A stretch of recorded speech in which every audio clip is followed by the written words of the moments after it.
Yes friends, activity 6B, તમે ગયા વર્ષે કરેલા પ્રવાસનું વર્ણન તમારા શિક્ષક કરશે.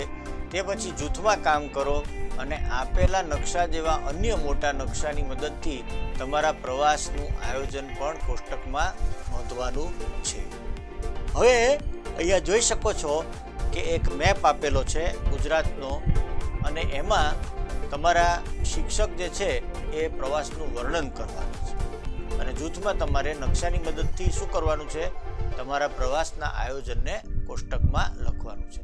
દાખલા તરીકે example, place and time starting from Samakhiyali at 11:30 at midnight, reaching at Ahmedabad Kutch Bhavan at 7 in the morning, leaving for Sarkhej Roza at 8:15 in the morning. અને આ રીતે એની અંદર અલગ અલગ જવાબો